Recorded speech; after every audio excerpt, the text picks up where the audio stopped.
la bienvenida a todos a este webinar, lineamientos de bioseguridad, retos y oportunidades ante crisis del COVID-19.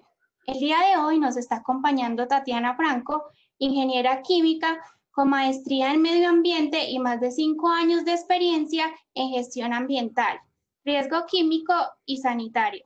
Además, asesora en protocolos de bioseguridad y lineamientos de limpieza y desinfección, quien el día de hoy nos estará entonces compartiendo sus conocimientos. Por favor, asegúrese de mantener su cámara y micrófono apagado para evitar interrumpir el flujo de este webinar y permitir el buen desempeño.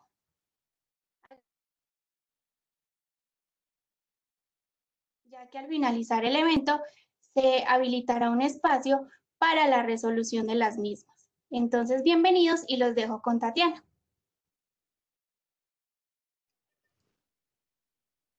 Muchas gracias. Bueno, buenas tardes a todos. Muchas gracias por atender esta invitación. Como les dijo Sandra, hoy queremos pues contarles sobre los lineamientos de bioseguridad y todo lo que estamos viviendo pues como ante esta crisis y aprovechar pues como dar algunos lineamientos, pautas que da la normatividad y algunos consejos sobre términos de bioseguridad para la reapertura de nuestras empresas.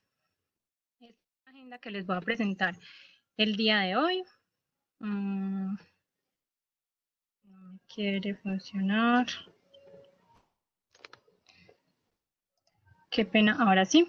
Entonces, un contexto actual, protocolo de bioseguridad, lineamientos para poder construir ese protocolo, retos y oportunidades todas las industrias en este momento, o todas las empresas, y la normativa aplicable como para cada sector económico. Bueno, aunque todos nos hemos tentado algún día en estos últimos meses en buscar la palabra COVID en Google, pues me pareció importante hacer como un contexto para poder saber por qué es tan importante realizar estos protocolos de bioseguridad para poder reabrir nuestras empresas. Entonces, ¿qué es la COVID-19 y por qué la? ¿Sí? La es porque es la enfermedad que es producida por el virus SARS-CoV-2, ¿sí? Que es de la familia de los coronavirus, es de probable origen zoonótico, es decir, fue transmitida a los seres humanos. ¿Me puedes dar una cosita acá?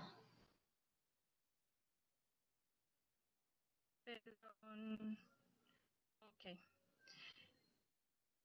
Es de probable origen zoonótico, es pasada de animales a humanos, ¿sí? Primero se cree que fue de murciélago al paolín o inclusive algún otro animal, todavía no está confirmado, y de ahí fue pasado al ser humano. Muchas de estas enfermedades, por todos los cambios de diversidad y de biodiversidad que hemos tenido en causa de muchas de las contaminaciones ambientales que tenemos, son producidas por estos virus.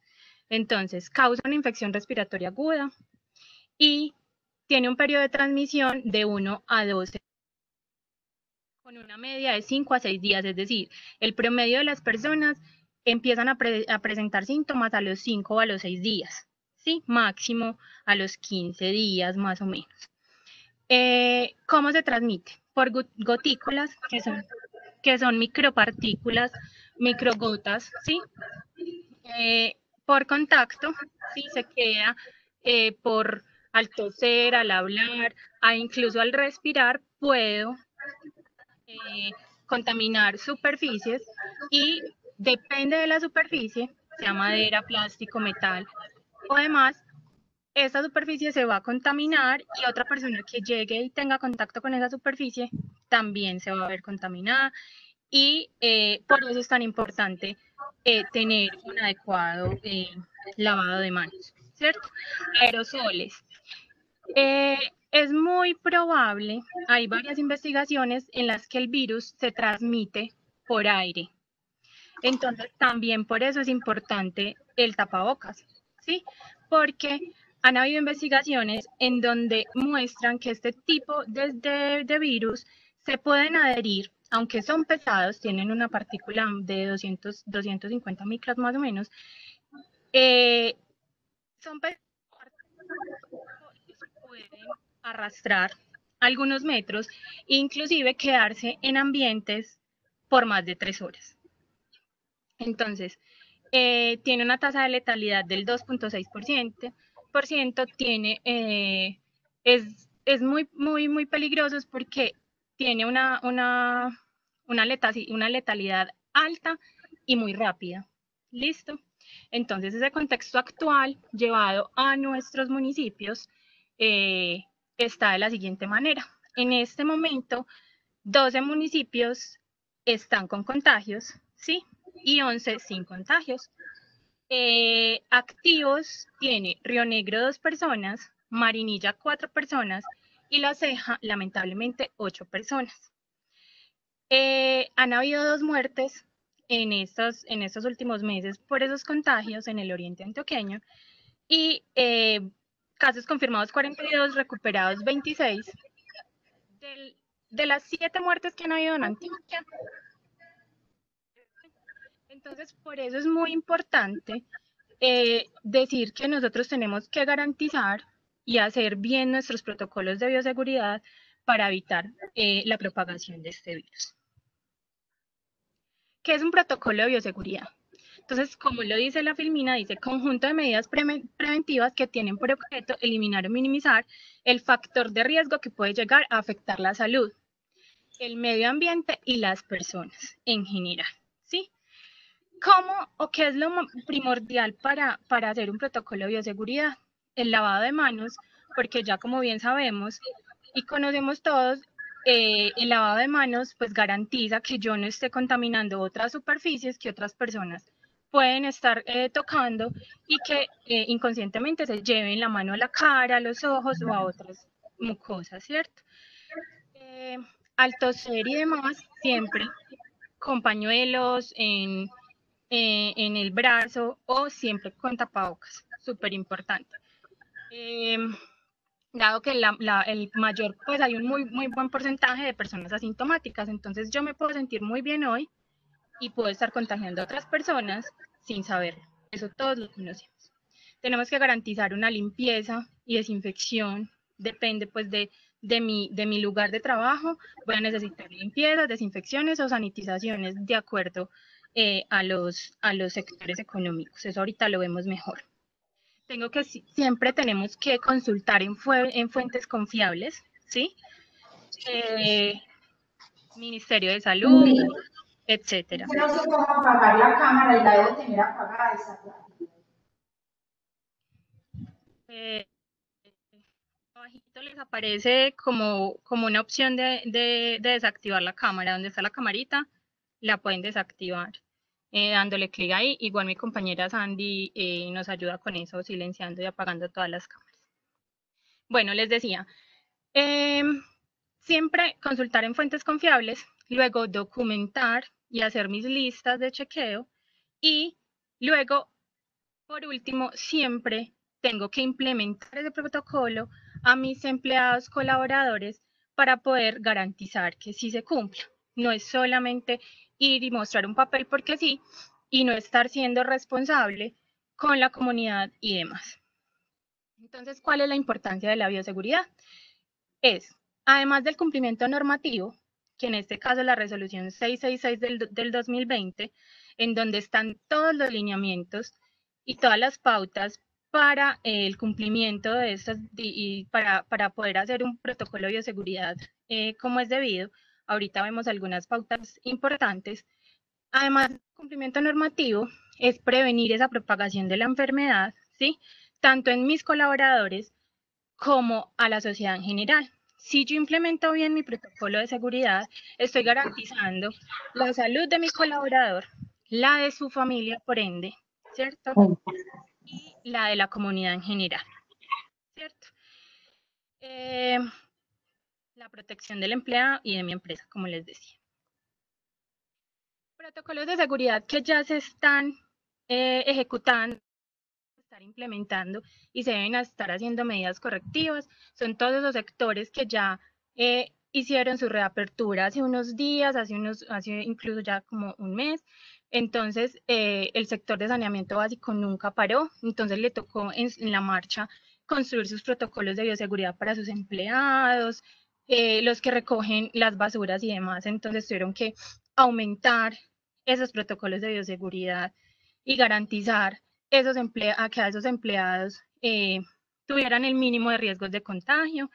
El sector minero energético, alimentos y agro, el sector aún más, ¿cierto? El sector construcción, por poner algunos ejemplos. ¿Cuáles están apenas implementando esos protocolos de seguridad que necesitan de pronto tener cosas muy claras? Son el sector de manufactura, ¿sí? Alimentos, restaurantes, panaderías, cafeterías, carnicerías, supermercados, entre otros, que aunque han estado siempre abiertos, pues deben estar también garantizando en este momento muchas más cosas que de pronto no lo tenían antes, porque ya al haber más personas, pues van a haber más flujo de entrada para sus, por ejemplo, los de supermercados, ¿cierto? Que aunque ya antes era más domicilio, pues ahorita de pronto van a haber más personas entrando, entonces tienen que empezar a reorganizar de nuevo sus protocolos. La estética, peluquerías, barberías, spa y centros de estética y expendios minoristas, almacenes de ropa, ya estamos viendo que están reabriendo algunos centros comerciales, entonces no basta con el protocolo del centro comercial, sino que además de eso yo tengo que garantizar que la ropa, por ejemplo, que se van a medir las personas tenga una custodia o un tiempo de cuarentena de esa ropa, ¿cierto? Por poner algunos ejemplos. La desinfección constante, por ejemplo, de los, de los ingresos a los cambiadores. Entonces, es muy importante que todas estas empresas tengan muy claro cómo hacer un protocolo de bioseguridad. ¿Cómo se construye el entonces? Yo tengo que hacer una evaluación documental y de norma. Pueden ir a la 666 del 2020. Segundo, se determinan las generalidades y especificidades de cada empresa y de cada sector. Se construye una matriz de riesgo. ¿Cómo así? Ahorita vemos pues en alguna diapositiva más específico, pero se construye una matriz de riesgo de acuerdo a mi sector y a mis empleados, ¿sí? ¿Qué empleado está más en riesgo uno que otro? Los elementos de protección personal de acuerdo a la actividad de mi empleado, de mi colaborador, qué va a hacer y qué riesgo va a tener, si va a tener mucho contacto con personas, si viene en transporte público, etcétera. Construir toda esa matriz de riesgos, empleado por empleado. Y esas generalidades y especificidades también va acorde a la limpieza y desinfección de las áreas y demás. ¿Por qué? Porque de acuerdo al área, de ejemplo, un restaurante, ¿cierto? Entonces, yo la cocina y demás, pero por ejemplo, pero la limpieza de mesas o sitios tiene que ser demasiado constante, entonces eso también va a entrar en una matriz en donde yo tengo que especificar cuál va a ser la periodicidad de acuerdo al sitio, a la ocupación y demás. Ahorita les presento. Presentar el protocolo a la ARL y a la alcaldía municipal, que es la Secretaría de Salud, en algunos de los municipios, y de acuerdo pues como al sector, y si es independiente no requiere el aval de la ARL. En otros municipios, por ejemplo el de Río Negro, sí se requiere este aval de la ARL. O sea, no es excluyente el uno que el otro para presentar el protocolo a la Secretaría de Salud, pero en muchos casos sí. Entonces tienen que verificar de acuerdo al municipio si sí es necesario mi aval por la ARL para poder presentarlo a la Secretaría de Salud. ¿Listo? Importante implementar ese protocolo y realizar seguimiento. Como les decía ahorita, van a haber sectores en donde yo dije voy a hacer tal cosa, pero debo reestructurar a medida que voy avanzando de acuerdo al flujo de personas, etcétera. Sin embargo, es recomendable siempre que se vaya a construir un protocolo, imaginarse el peor escenario, ¿sí? Y así quedar pues como muy de los requerimientos. Pero súper importante, cuando hagan un protocolo, no se excedan en solamente tener el papel y que voy a poner un montón de cosas, voy a tener pediluvios, voy a tener esto, lo otro, o sea, prometer hasta infraestructura, ¿sí? Porque todo lo que tú prometas en el protocolo tienes que cumplir. Entonces, a la hora de que vayan y te hagan una visita, una inspección, tienes que cumplir con tu protocolo. Entonces, lo que tú prometas en el protocolo, lo tienes que cumplir. Entonces, hay que poner el protocolo de acuerdo a mis necesidades económicas, pues a mis capacidades económicas, de acuerdo a mi necesidad como negocio, protegiendo siempre a mi colaborador, a su familia y a la comunidad en general, pero sí no prometiendo cosas más de lo normal. Entonces, esos aspectos claves de la resolución 666 del 2020 son las siguientes. Medidas de bioseguridad, entonces garantizar los insumos de limpieza de manos, ¿sí? El lavado, toallas de un solo uso, gel antibacterial. Siempre debo garantizar ese lavado y esa limpieza de manos de mis colaboradores. Súper importante. El distanciamiento físico, entonces voy a controlar el aforo de espacios. Si hay un espacio que 4 metros, entonces, pues lineales, entonces solamente sé que van a haber 2 personas en ese espacio para poder garantizar ese distanciamiento de 2 metros. Entonces es muy importante tener esa dimensión del espacio para poder garantizar este distanciamiento físico, ¿sí? Tener espacios flexibles de trabajo, si es posible trabajar desde casa, hacerlo, ¿sí? Y espacios flexibles de alimentación. Entonces, pues proponer horarios a los empleados de tú almuerzas a las 12, tú a las 12:30, etcétera, ¿sí? Como una propuesta de que si el espacio de alimentación no es muy grande, entonces que pueda ofrecerse este distanciamiento físico, entre otras, señalización, etcétera. Suministro constante de PP, pues de elementos de protección personal, de acuerdo al riesgo de cada empleado.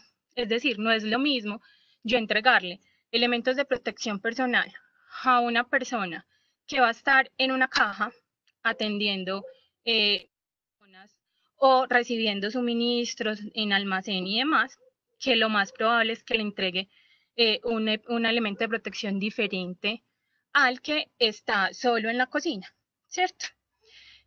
El tema de los guantes. El tema de los guantes a veces es muy, es muy viable, mucho contacto con papelería, paquetería.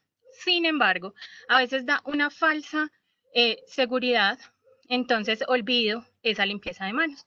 Entonces, si voy a garantizar de pronto por alguna actividad que el uso de guantes en algún empleado, entonces es importante garantizarle su gel antibacterial, que se lave constante las manos, inclusive con el guante, y también su cambio de guantes, es decir, 2, 3 veces máximo el cambio de guantes, ¿cierto? Además de que el uso constante y frecuente de guantes, dependiendo del guante, si son de látex, pueden generar dermatitis por el polvo que tienen, ¿cierto? Entonces, a veces exagerar también puede ser contraproducente.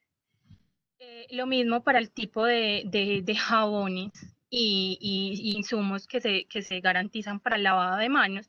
Entonces también pues como garantizar algo que no vaya a perjudicar la piel de los empleados, ¿cierto?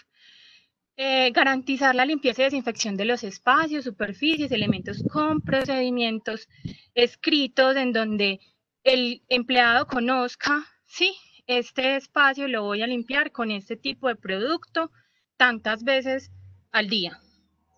Que quede documentado para que después pueda ser socializado y puedan garantizar que de acuerdo al espacio, de acuerdo al elemento, lo puedo limpiar. No es lo mismo decir que voy a limpiar una mesa de madera con un tipo no sé, hipoclorito como por ejemplo, o algo metálico, ¿cierto? Que con ese hipoclorito puede corroerse o dañarse. Entonces eso es muy importante. Separar y gestionar adecuadamente los residuos, tener y garantizar espacios o recipientes donde los elementos de protección personal sean dispuestos diferente a los demás residuos para que no se contaminen. La norma dice que puede ser en bolsa negra y si es un sector en donde pues, una EPS en donde probablemente puede haber alguien contagiado, sí, que llegó con fiebre, yo lo tuve que atender porque mi negocio es que yo soy médica general, no sé, por decir algo. Entonces, ese elemento de protección personal tiene, ese sí tiene que ir en bolsa roja, sí, y en doble bolsa y desinfectado cada uno. Ahorita vemos cómo lo hacemos. Manipulación y almacenamiento adecuado de los insumos químicos, es decir, ahorita ya vamos a tener no solamente el hipoclorito, sino también el amonio y varios que nos ofrecen la industria para garantizar pues esa desinfección y limpieza, pero es muy importante evitar, o sea, por hacer un protocolo de limpieza y demás, pues aumentar los riesgos hacia mis colaboradores. Entonces es muy importante tener un lugar adecuado, ventilado, donde evite derrames de esos insumos. A veces creemos que porque son cosas que utilizamos en los hogares, como el hipoclorito, que es el hipoclorito de sodio, que es el cloro, que comúnmente conocemos como cloros y demás, o blanqueador, creemos que no, que pero en realidad no. Entonces estos emiten vapores que pueden ser perjudiciales o hay algunos que son inflamables y pueden ocasionar un riesgo mayor. Entonces, esa manipulación y ese almacenamiento debo también tenerlo presente dentro de mi protocolo y prevenir el manejo de situaciones de riesgo de contagio. Esos son como los aspectos claves de esta resolución. Entonces, hay una metodología IPBR, que es el riesgo de contagio por COVID-19. Entonces, lo que les decía ahorita. Primero, identificar el peligro tanto de mi empresa y de mis colaboradores, ¿sí? Muy alto, alto, alto, medio, medio, o riesgo bajo. El riesgo muy alto está pues en hospitales, transporte público, bares, eventos religiosos, pues en donde puede haber mucha afluencia de personas.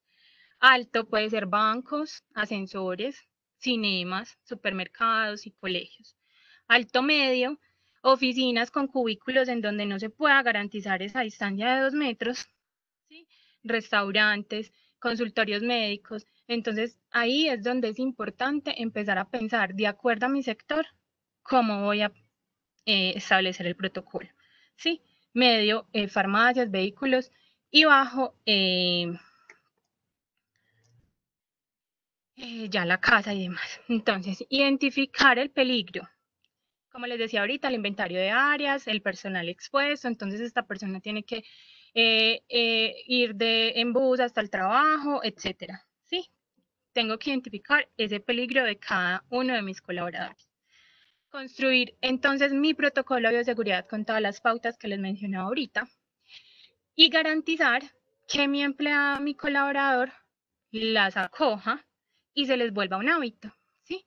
Entonces tengo que capacitar, tengo que sensibilizarlo, tengo que hacer conocer, porque no es solamente es un papel que yo le presenté a la alcaldía para que me dejara abrir mi negocio, sino que mis empleados tienen que saber cómo hacer un adecuado lavado de manos, cómo, por ejemplo, las personas que nos van a ayudar con la limpieza y desinfección, cómo hacer dosificaciones de los productos químicos y demás. Tengo que garantizar que se pongan bien sus elementos de protección personal y minimizar así todo el riesgo de contagio y de otras enfermedades, ¿cierto? Porque, pues, si yo mezclo varios productos químicos, puedo tener el riesgo de inhalar vapores tóxicos. Entonces, tengo que tener muy bien establecido mi protocolo y la capacitación. Ahí va la implementación, ¿sí? Entonces, voy a tener una jerarquía de controles. en donde la norma me pide hacer medición de temperatura a las entradas de los locales si tienen que ingresar, priorizar ese tipo de implementación, ¿sí? Alineado siempre con la normatividad. Y debo hacer un seguimiento y control porque las cosas que no funcionan, pues siempre hay que empezarles a hacer planes de acción para evitar un cierre de mi comercio, mi empresa además, porque un solo contagio que se vea dentro de la empresa me la va a hacer cerrar por las autoridades ambientales, sanitarias, por más de 15 días para revisar toda la línea y la trazabilidad de los posibles contagios. Entonces, así también garantizo o aseguro la reapertura constante de mi empresa. Esto se me tildó. Bueno, entonces los elementos de protección personal para el COVID-19, entonces como les mencionaba, tienen que estar de acuerdo a ese riesgo en el que va a estar expuesto cada empleado. Entonces, no es lo que les decía ahorita, no es lo mismo el elemento de protección personal para alguien que está en la caja y para alguien que está solamente, no sé, en el almacén, organizando y demás. Entonces, yo, de acuerdo a esa evaluación de riesgo, yo elijo mis elementos de protección personal, sea guantes, gafas, los tapabocas o caretas, ¿sí? O ya la máscara de antivapores y demás, si necesito, si soy una empresa dedicada a la desinfección de áreas en donde voy a utilizar productos químicos agresivos. Entonces, debo tener muy presente que hay elementos de protección personal para reducir, pues, como precaución por contacto, el precaución por gotitas, que son las micropartículas de saliva. Entonces, ahí están los tapabocas, las caretas para esas personas a las que no puedo garantizarle en ocasiones esa distancia de 2 metros, pues alguien va a llegar a pagar a la caja en una farmacia. Entonces, debo garantizarles que no solamente el tapabocas, sino también las gafas, para que si alguien tose, una partícula de saliva al toser no se le meta por los ojos, o una careta, ¿cierto? Entonces, de acuerdo a ese riesgo, voy a elegir mis elementos de protección personal. Y la precaución por aerosoles, como le mencioné. Bueno, la limpieza y la desinfección, un punto muy importante, porque a veces creemos que es más efectivo el hipoclorito, el amonio, que el agua y el jabón. El jabón tiene una mayor efectividad contra este virus en particular, porque como vemos en esta imagen de acá, las de jabón, ¿sí? Se van y se adhieren como a esa coronita, que inclusive por eso se llama coronavirus, se adhiere a esa coronita y la destruye y se da paso para ir a la molécula del virus. Entonces, al destruir esa coronita, que es como una grasa, ¿sí? Está construida por grasa, y ahí inactiva el virus. Hay varios estudios en donde el alcohol y el gel antibacterial lo inactivan, sí, pero nada garantiza que se muere. Sí, lo inactivan, pero mientras yo no tenga agua y jabón, no estoy destruyendo totalmente el virus. Entonces es muy importante que antes de utilizar otro tipo de desinfectante, siempre tenga lavado de manos o limpie las superficies. O sea, nada voy a hacer si yo tengo una superficie totalmente sucia, con biofilm, es decir, con partículas de grasas, otros microorganismos que al contacto a veces no son dañinos, y luego voy a echar el hipoclorito. No voy a hacer nada porque, o el alcohol, ¿sí? Porque yo primero tengo que garantizar la limpieza. Entonces, hay una serie de químicos, entre esos varios clorados, ahorita les muestro cuáles, pero hay una serie de químicos que sí actúan contra el coronavirus, hay una lista que se llama la lista N en la EPA, en donde se pueden verificar ese tipo de productos y qué tiempo se requiere para inactivar. Hay varios tipos de productos, entre esos pues varios jabones, varios hipocloritos, sea de sodio, de calcio, pero hay unos tiempos, entonces no va a ser lo mismo que yo utilice uno que otro. Entonces es muy importante que para mis protocolos y mis procedimientos yo verifique qué voy a usar y cuánto tiempo lo debo dejar actuar. No es recomendable el uso de cabinas de desinfección. Hemos visto muchas empresas que lo han adoptado, pero, a ver, son, por ejemplo, recomendables para los zapatos, pediluvios, tapetes, por ejemplo, desinfectantes, dado pues que se ha demostrado que también puede quedar el virus en el suelo y puede ser arrastrado con los zapatos. Sin embargo, estas cabinas se utilizan ciertos químicos que no son saludables, son irritantes, son perjudiciales para la salud y si los voy a utilizar porque ya la empresa lo implementó, debo garantizar que el empleado debe estar cubierto mucosas, respiración y que no puede estar pues en contacto con estos químicos mucho rato, ¿sí? Porque pueden haber lesiones respiratorias, pueden haber quemaduras en la piel, entre otras, ¿sí? Por eso la Organización Mundial de la Salud no los recomienda y el Ministerio de Salud también emitió una circular en donde no recomienda el uso de cabinas de desinfección.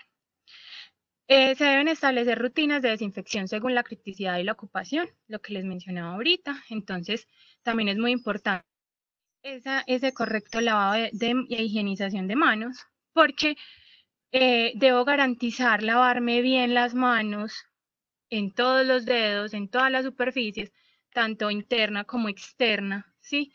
Garantizar que todo lo que tuvo contacto de pronto con algún elemento que llegó, una mercancía, dinero o lo que sea, tenga su debido, dependiendo de si se puede lavar, si se puede desinfectar o si se tiene que entrar en cuarentena, ese material de acuerdo a lo que está establecido que se demora más o menos el virus en esas superficies. Para metales, creo que es plásticos y metales, puede durar hasta 72 horas el virus activo.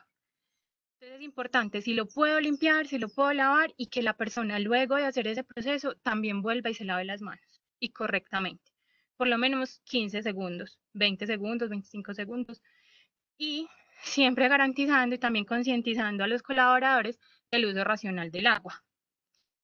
También muy importante que la también sea algo pues como amigable con el medio ambiente, pues dado que va a aumentar esa limpieza y desinfección, pues no utilizar productos que de pronto no vayan a ser amigables con el medio ambiente. Hay jabones enzimáticos que aunque no hacen mucha espuma, la espuma hace una falsa creencia de que son excelentes limpiadores, pero hay productos enzimáticos que pueden ser 100% biodegradables. Bueno, y también la toalla de mano. Si es posible tener toallas de un solo uso, ahí también va a aumentar los residuos, pero entonces, si no, garantizar entonces que cada empleado tenga como su toalla y que cada vez se pueda estar garantizando pues como la limpieza de esa toalla, ¿cierto? Otra opción es no secarlo, sí, a veces podemos estar secarlas al ratico al aire libre. La opción que sí no es viable es la que hacíamos de niños, que era secarnos con la ropa, ¿cierto? Porque entonces podemos estar contaminando nuevamente las manos.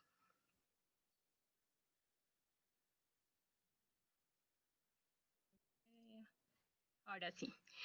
Hay una gran diferencia, lo que les decía, entre limpieza, desinfección, sanitización e incluso esterilización para algunos de los sectores. Entonces, La limpieza es un procedimiento para eliminar la suciedad. Normalmente se utilizan jabones, ¿sí? Dependiendo de la cantidad de suciedad, biofilm, grasa o demás, utilizo un jabón diferente, ¿cierto? Lo que les decía, no es lo mismo utilizar un jabón tensoactivo normal de los que conocemos, un detergente común, que un enzimático que me va a ayudar, por ejemplo, a problemas de grasa mayores, ejemplo, una carnicería, ¿cierto?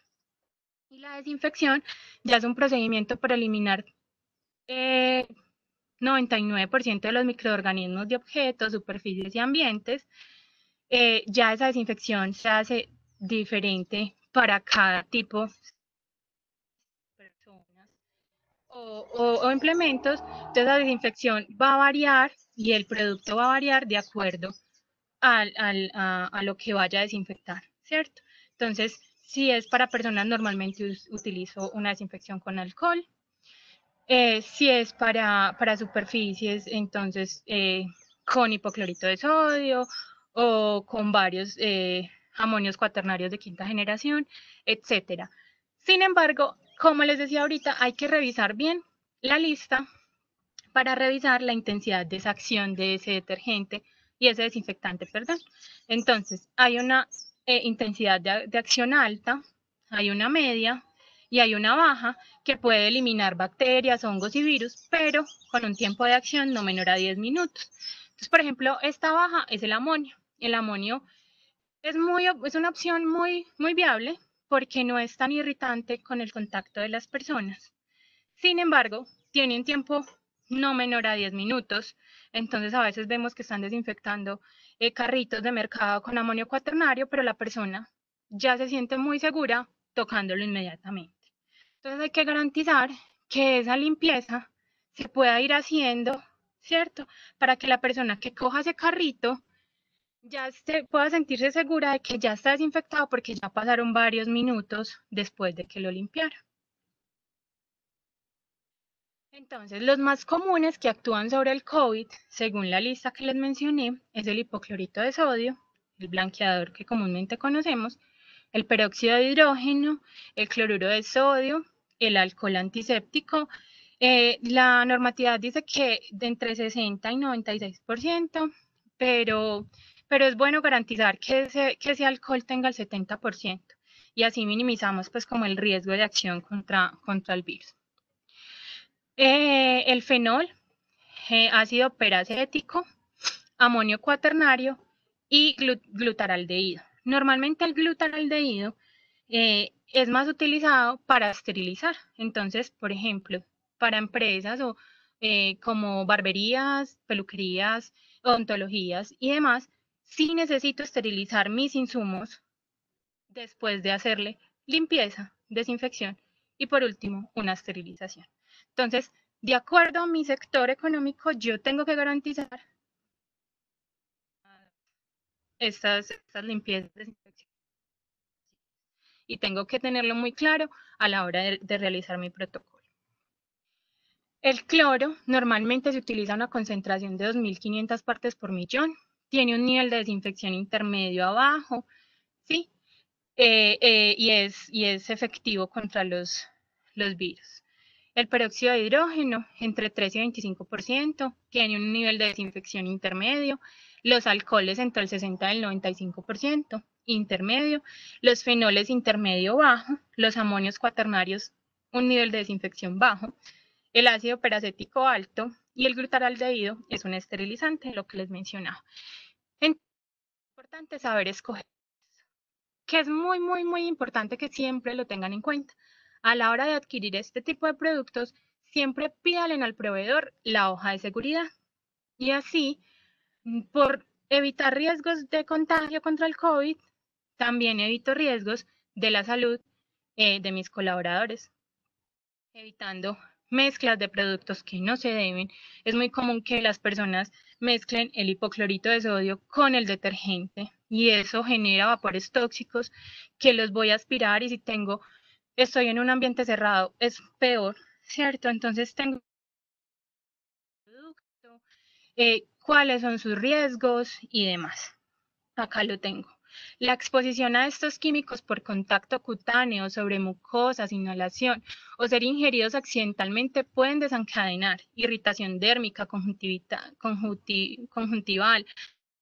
tracto respiratorio o digestivo, dermatitis, conjuntivitis, alergias a largo plazo. Entonces, que no vaya yo a pecar por exceso y después me resulte un colaborador mucho más enfermo de lo que podría haber estado por el COVID. Entonces, un cuadro que puede variar de intensidad, severidad de acuerdo al compuesto, concentración, tiempo de exposición, y por eso lo que les mencionaba, las cabinas de desinfección. Varias limpiezas y desinfecciones que están proponiendo, o varios proveedores que están proponiendo el ozono y la radiación UV, pero hay dos cosas importantes. El ozono es un gas tóxico con grandes efectos a la salud, irrita las mucosas y tejidos pulmonares. Y se desconoce su acción contra el virus. Entonces, para que tengan cuidado con estas desinfecciones de ozono. Y la radiación UV no es una radiación UV A y B, sino que es una radiación UVC con efectos para la salud, si no tengo protección. ¿Sí? Si yo no tengo adecuadas gafas para esa radiación y demás, puede tener irritación de piel, irritación ocular, inclusive quemaduras o hasta cáncer. Tengo una larga exposición a esa radiación. Entonces, mi recomendación es no utilizar este tipo de exposiciones a ozono y a UV. Entonces, para que lo tengan muy irritables, e incluso ese ozono es inflamable. Entonces, que no, lo que les decía, que no vayamos a pecar por exceso, de que quiero garantizar un súper protocolo, hacer un montón de compras y gastos que pueden inclusive perjudicarnos. ¿Qué hacer en caso de identificar un caso sintomático de mis empleados? Entonces eso también tiene que quedar documentado de cómo voy a garantizar ese seguimiento que voy a realizarle a mis colaboradores. Entonces, lo primero que tengo que hacer es aislar al trabajar en un área definida previamente para notificar a la Secretaría de Salud correspondiente e identificar los contactos estrechos entre los empleados de la empresa. Hay unos retos que vienen asociados a todas estas implementaciones y a todos estos protocolos y demás. Entonces, tengo que tener medidas administrativas, lo que les decía, tengo que tener muy bien caracterizadas mis empleados, quiénes son, cómo poder flexibilizar sus horarios y sus turnos. Tengo que hacer vigilancia de esa salud de mis colaboradores con encuestas antes de salir de casa, ¿sí? Seguimiento a los casos que me como por ejemplo una fiebre alta, pero que al final no fue un coronavirus, sino que fue una infección urinaria, por decir cualquier. Entonces tengo que hacer un seguimiento y eso lo tengo que documentar. Infraestructura de bioseguridad. Va a haber en ocasiones, y de acuerdo a lo que ustedes también identifiquen en sus matrices, en donde yo tengo que hacer unas adecuaciones, sea mamparas de seguridad para algunos cubículos o atención al cliente, donde yo reduzca el contacto con la persona. Donde o no tengo suficientes espacios para limpieza y lavado de manos, entonces tengo que comprar unos lavamanos portátiles que venden, inclusive ni siquiera tengo que hacer adecuaciones de conectividad a la alcantarilla, sino que ya vienen con unos tanques para ciertos o cantidad de lavados de manos. Tengo que garantizar esa seguridad desde la casa del empleado hasta la casa nuevamente cuando regrese, ¿sí? Y hacer manejo de casos y asignación de responsabilidades. Cuando yo asumo la responsabilidad de entregarle el elemento de protección personal a ese colaborador también está asumiendo una responsabilidad de colocárselos y de colocárselos bien. Entonces es responsabilidades mutuas que se tienen que asignar y se tienen que saber conocer adecuadamente. Retos, oportunidades, ¿cierto? Y retos al mismo tiempo.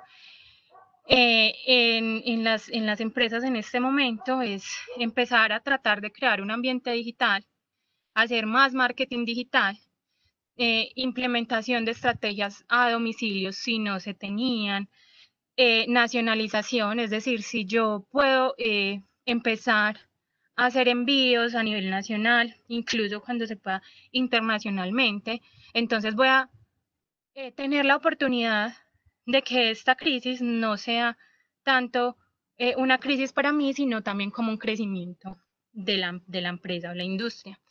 Y garantizar, pues, y mirar cómo se puede por remoto y minimizar todos estos riesgos hacia mis colaboradores. Ofrecer nuevos productos o servicios. Se ha visto que empresas en donde, no sé, se dedicaban a la fabricación de algunos productos químicos, por ejemplo, pararon producción y dijeron, vamos a hacer tantos geles antibacteriales. Entonces hicieron nuevos productos u ofrecieron nuevos servicios de acuerdo a esta crisis. Entonces verlo también como una oportunidad para hacer cambios internos, cambios externos y empezar o sea, que esto sea una oportunidad, que yo voy a implementar un protocolo de bioseguridad para también tener un ambiente laboral seguro. Entonces, no solamente voy a garantizar una minimización del riesgo por el coronavirus, sino que también voy a tener, a su vez, una minimización del riesgo por otros factores. La normatividad referente, pues como les mencionaba, sobre estos protocolos de bioseguridad o todos los decretos y lineamientos del gobierno nacional sobre el COVID están aquí en pantalla. La presentación se les va a compartir pues para que ustedes pues lo consulten y lo puedan ir a buscar y leer la resolución, el manual o el decreto con detenimiento, pero entonces aquí se los menciono. La 666 del 24 de abril, en donde se adopta los protocolos de bioseguridad, y la 675 para la industria manufacturera, la 735 para los centros de soporte, outsourcing, domicilios, mensajerías, plataformas digitales, la 737 para mantenimiento y reparación de computadores, etcétera, solo en domicilios, pero es importante que la conozcan. El manual de bioseguridad para prestadores de servicios de salud, esa fue la primera que salió para orientar a los prestadores de salud del país sobre las normas de bioseguridad que se requerían para atender casos sospechosos de COVID. Estas son la reglamentación que deben tener como empleadores sobre el uso pues, o las responsabilidades de entregas de elementos de protección personal, ¿sí? Las obligaciones también del contratista, que si no es empleado directo y es contratista también debe garantizar esos elementos de protección personal necesarios. Y bueno, este es mi contacto si requieren alguna asesoría o alguna algo específico o sobre la implementación del protocolo, bien sean dosificaciones de químicos, porcentajes para hacer adecuados manejos de esos químicos y demás. Y muchísimas gracias por la asistencia. Bueno, muchas gracias, Tatiana, por compartir con nosotros el día de hoy sus conocimientos. No sé si de pronto alguna persona tenga alguna inquietud, una duda que podamos resolver en estos momentos.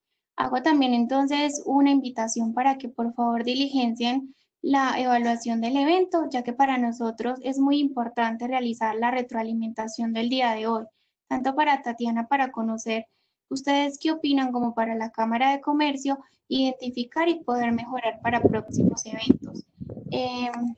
No olviden también entonces que estamos prestos a atenderles y que las memorias se compartirán con las personas que nos dirigen la evaluación, ya que por ese medio se van a recolectar los correos.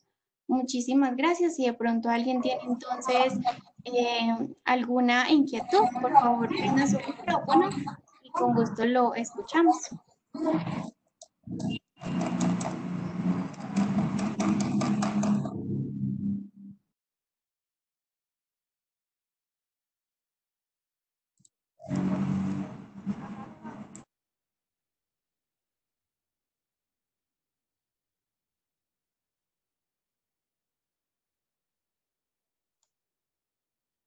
Bueno, no siendo más entonces, ya que no encuentro ninguna preguntas y que tampoco veo pues como la participación de nadie, entonces damos por terminado el webinar del día de hoy. Muchas gracias a todos por haber asistido y gracias a Tatiana por haber entonces estado con nosotros. Muchas Em, gracias, Santi, y a no es todos con por la todo el asistencia. gusto. Voy a dejar abierta la sala un momentico para que puedan ingresar a la evaluación y poder entonces realizar la retroalimentación. Muchísimas gracias y que tengan un buen resto de tarde. Gracias, hasta luego.